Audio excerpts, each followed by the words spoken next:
Hi everyone, it's Michelle from Country Morning Creations. This is my May journal. I cannot believe we are into May already. It has literally been a crazy, just a little over a year. We were hit with COVID in early March, I guess, was when our state and county kind of went on lockdown and schools were not in session. It got crazy.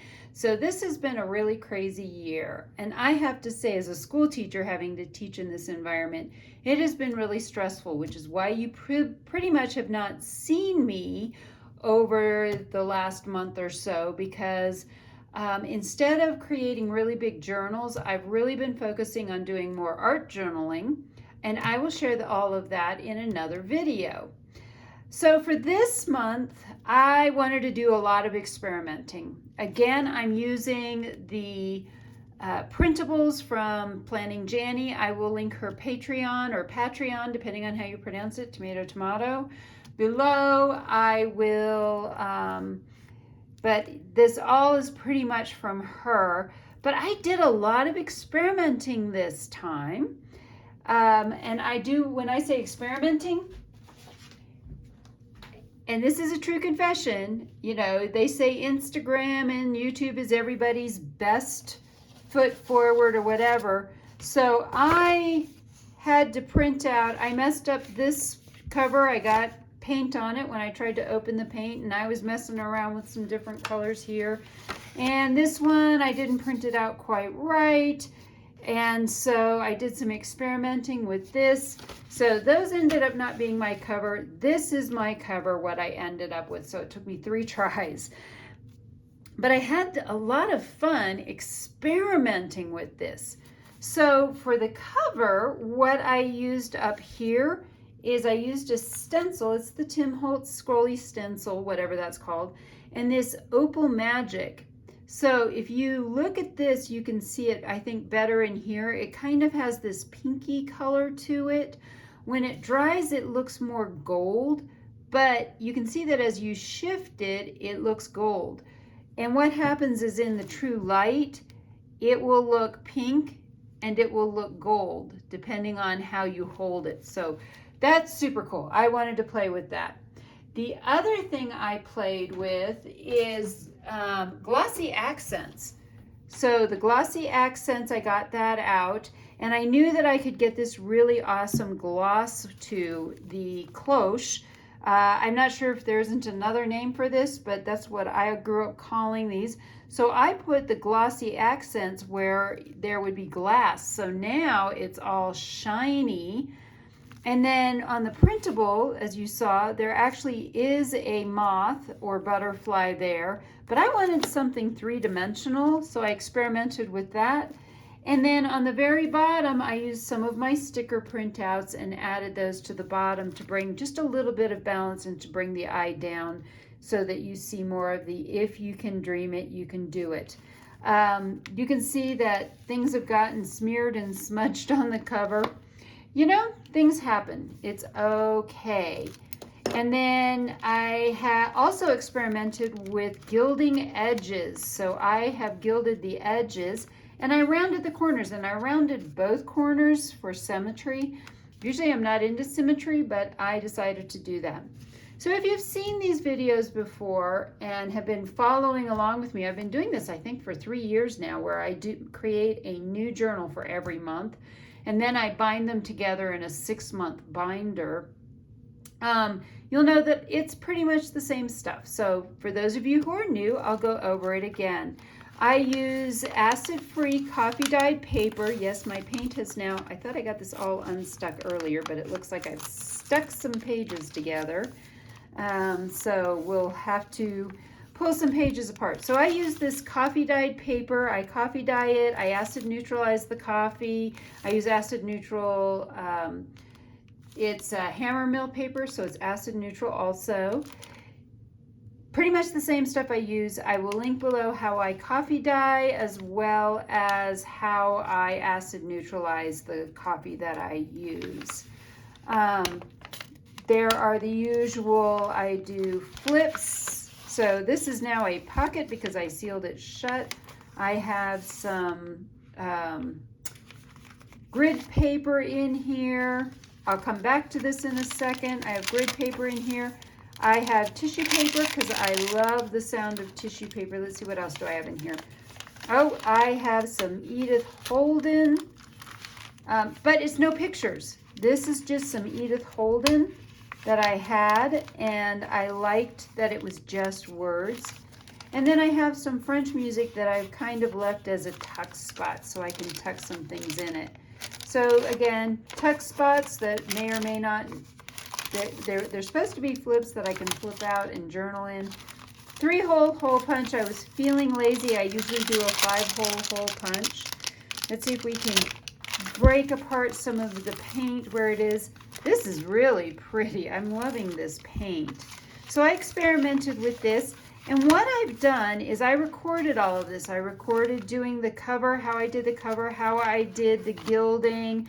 This is really messy gilding, which I kind of like.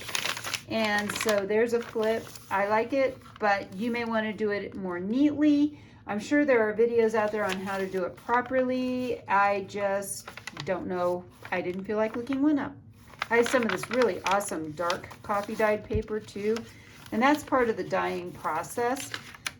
Again, another flip in the back and rounded corners. And I did go ahead and make sure the gilding went all the way around the front. So that is my May journal. And I'm going to put it in my cover. So we're going to trade these out. This is a program that I do for myself. So this is my April journal. We can take a real quick look at that as well.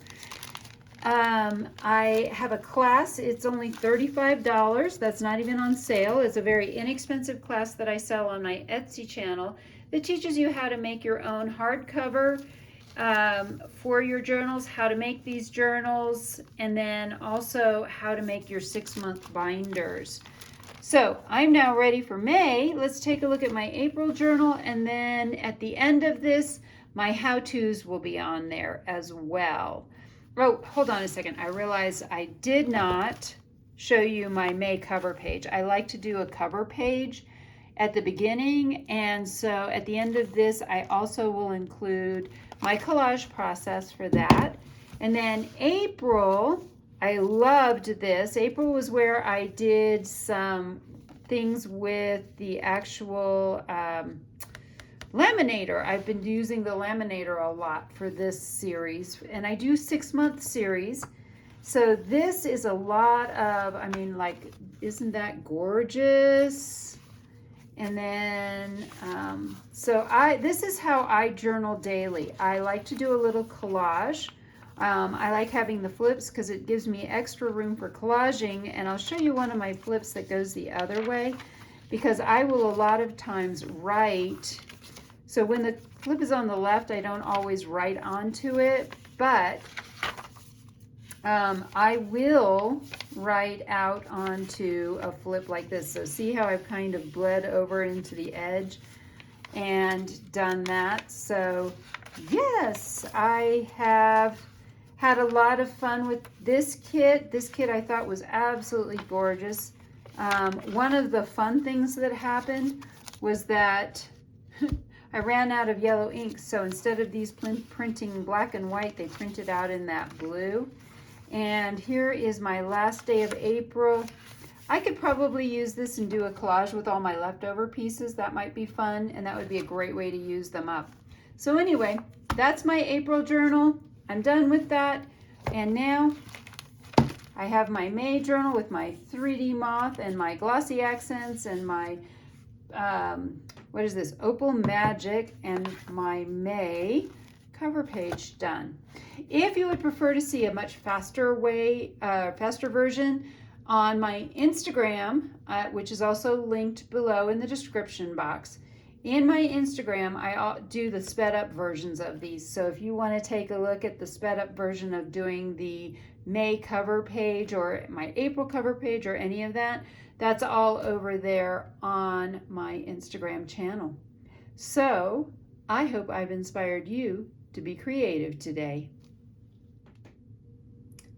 Hi Hi everyone. I was getting ready to do my, what month are we in? April, so May cover for my monthly journal. I thought I would just share my process with you. So I came across this acrylic paint Opal Magic Art Alchemy. It's by Prima and it's a Finnabair product. And I thought this would be fun to do some stenciling with. And then I also have some Glossy Accents, which I'm going to use in a few minutes. So to stencil, I'm going to open the paint. I'm going to open it very carefully because earlier when I opened it, it kind of exploded all over me.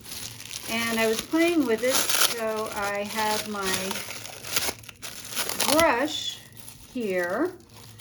And we're just going to take this, I'm going to put this a little bit over here. I am going to go ahead and I think we'll start on the left side. I'm putting it across the top here. And I'm just trying to get this to line up a bit with the edges. That looks pretty close to being about right. And I'm going to take my brush, dip it in here, and then you dab off the extra for stenciling. I'm going to include some of this part, and you just dab it very carefully on top of your stencil. And just in the places where you want it to go, you don't need to put it all kinds of other places if you don't want it. And I think I'm going to come down about here. I like this part of the stencil. And you just keep dabbing it and dotting it until you've covered the area you're trying to cover. I need just a wee bit more because I can see I don't have quite all of this covered. All right, so now it looks like I have it completely covered. And I'm going to grab a, I just use everyday wipes. Grab a wipe to wipe the stencil off because I plan to flip this over now and use the other side. I'm going to carefully pull this off, and that reveals that part of it. And so now I'm going to wipe this off before all this paint dries because this paint is permanent. It will be permanent if I leave it on there. Wipe it off of this part. I think I've got some stuff stuck to my stencil. And you can see I've already practiced with this once. So now to do the other side, we're going to carefully lay this down, but I'm going to hold it back from the edge to keep this from, messing up what I've already done. So I'm going to start on this side and go down this side. And then I have quite a bit of paint here. So I am going to grab some of that back and come on over on this side and you just pounce, as it's called. And I'm trying oh shoot. Let's see if we can line that all back up.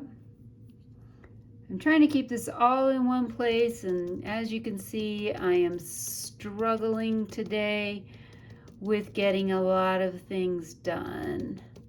We're going to come on out into this area as well and finish down in here. And I think that is now everything. So that is that part of it. Oops, I just flipped this over the wrong way. And this is a very iridescent paint. And so it will show, depending on the angle, it's going to show a bunch of different colors. And that's part of what I love. All right. For this next part, I'm going to use that Glossy Accents I showed you earlier. This creates a really cool shiny effect. And with the moth under the cloche cover here, I wanted to make it really shiny. I have not worked with Glossy Accents a lot, But I do understand that you do want to start out and kind of create a barrier or go all the way around whatever it is you're doing. And you can almost paint with the tip. So I'm not trying to cover up the moth. I'm just trying to cover up what would be the glass area. So I guess if we're talking about the glass comes all the way down into here as well. Glossy Accents does not dry quickly, so don't worry about, where you're putting it and is it going to dry really fast. It actually takes a long, long time to dry, and that can be problematic if you're not patient. I'm certainly one of those people who's not very patient. And so I'm just trying to get it all over this. The important thing is to keep it very flat, because if you don't keep it very flat, it's going to dribble and roll away from you and go places where you don't want it to go. And that, my friend, is bad. So I think I'm going to go real lightly over this and just kind of squeeze a little bit more into this area. It looks like I may need to add just a wee bit more down in here and a little bit more up in here. So you just keep playing with it. It will do a little bit of self-leveling as well, I believe. I think it's actually doing that even as I speak. But doing sections at a time is really important. That way it does have a chance to kind of self-level in those areas. All right, I want to get that down in there. Be careful of bubbles. You don't want to ever shake your Glossy Accents because you will get bubbles.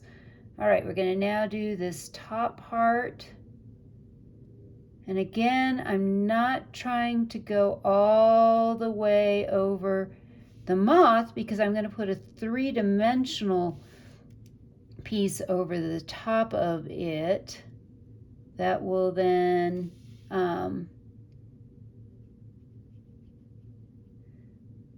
make a three-dimensional piece. I think I'm not going to worry about little tiny pieces like that because this is all going to get covered up eventually anyway. There we go. All right, now comes the hard part, filling in the really big upper area without making too much of a mess. Now remember, the thicker you make this, the longer it will take to dry. And so I'm trying not to make this super thick, but I'm trying to make it thick enough that it's going to cover the areas I want. And I'm kind of dragging it down. Like I said, I'm not an expert on Glossy Accents. If you are, feel free to leave lots of comments below as far as what I'm doing right and what I may be doing wrong. And so I'm just going to finish filling this in. And then this may take overnight to dry. So once I'm done with this, I'm going to leave it all to dry, and then I will come back to this tomorrow. And I'm just going back, make sure there aren't any bubbles. Pop any bubbles you have.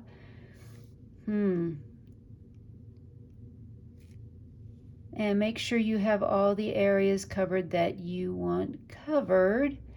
And that looks pretty good to me. All right, I'm going to leave that now to finish drying, and I think that looks pretty good. So we'll see how that looks when we're all done.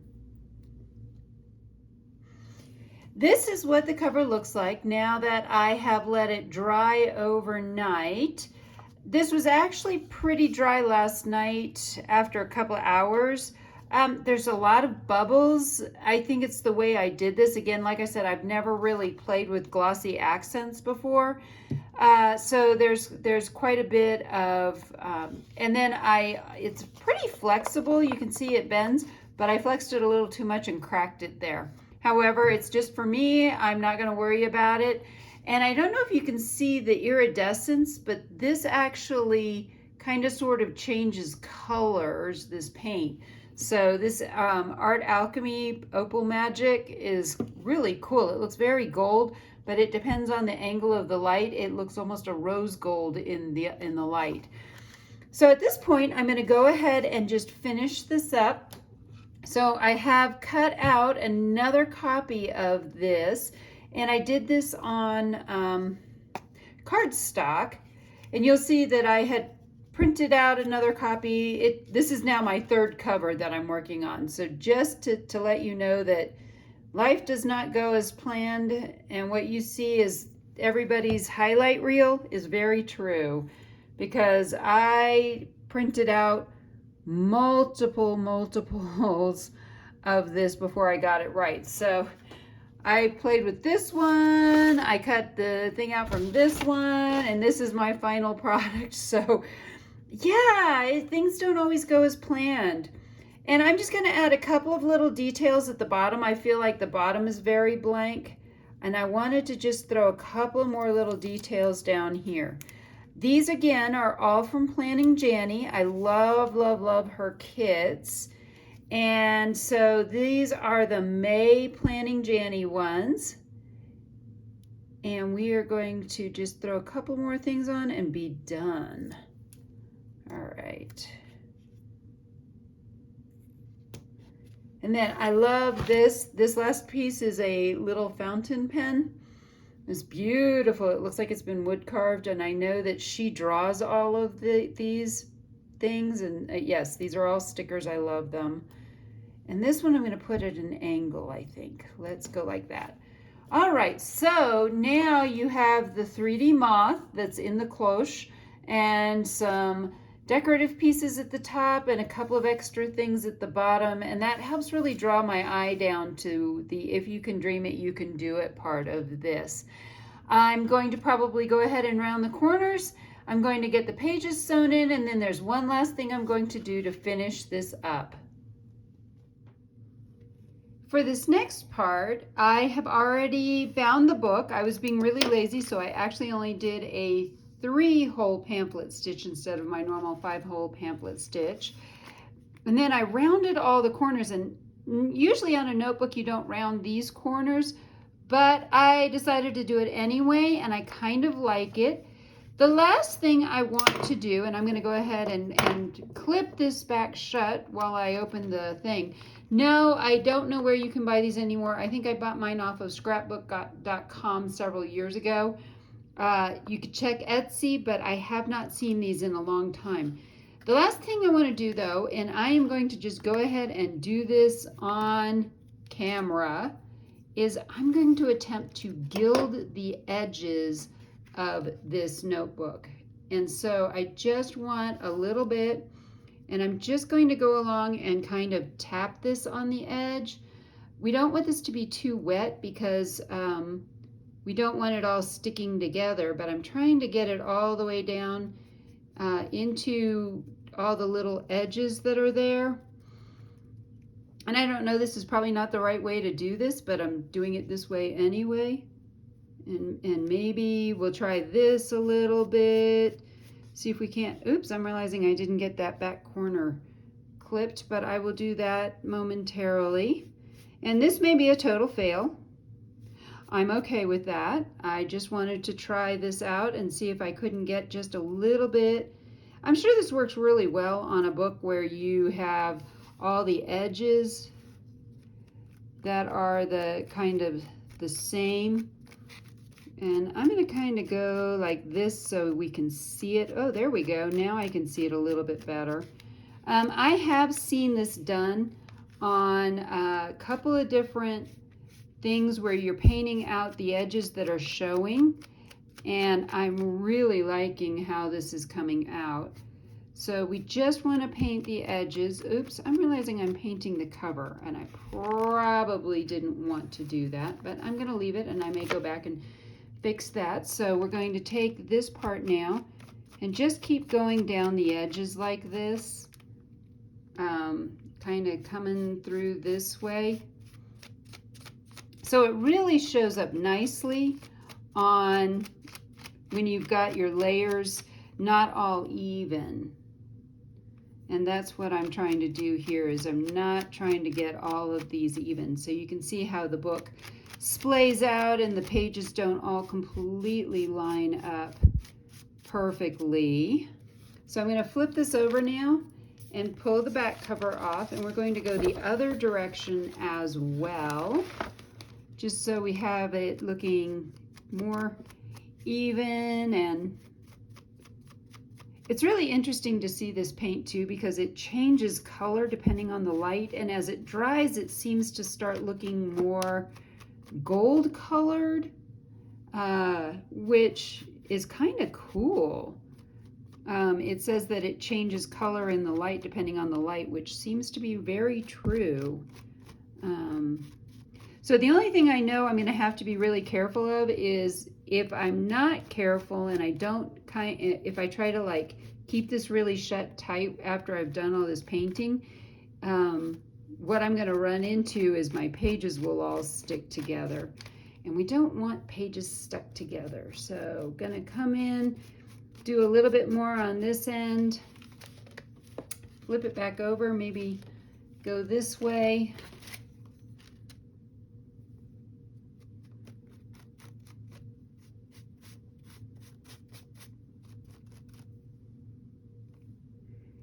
And I've also thought this might have been easier to do if I used maybe a sponge, because that might really get down into the edges. Let's do this side as well.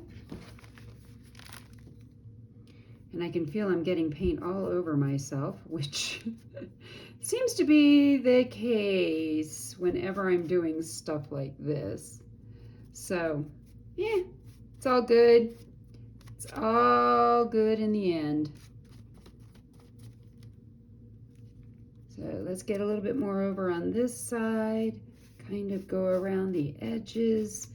So this is kind of a messier version, I think, and if you wanted to be really careful with it, you could probably do something a little bit different.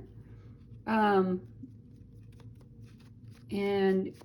you know, it's a junk journal, so if it's not all perfect, I'm okay with that. And now I think I am going to just go around the edge of this to kind of gild out the edge where I started, kind of gilding this. And I think I'm okay with that. It's not perfect, and that it's kind of thicker in some places and not so thick in others. Again, junk journal. We call them junk journals because we kind of just go with the flow. They're only happy accidents, right, people? So there we go. Oh, I love it. All right, so this is now done. The next video I will be doing is doing the my cover page. So my first page is always my cover page in my journals. So if you want to see that, I'm not sure if I'm going to add it on to this video or it'll just be its own separate video. But I love collaging. That's been one of the things I've been doing a lot with how stressful my life has been as a school teacher in a COVID community. So I will come back, and either this video or the next video will have my cover page.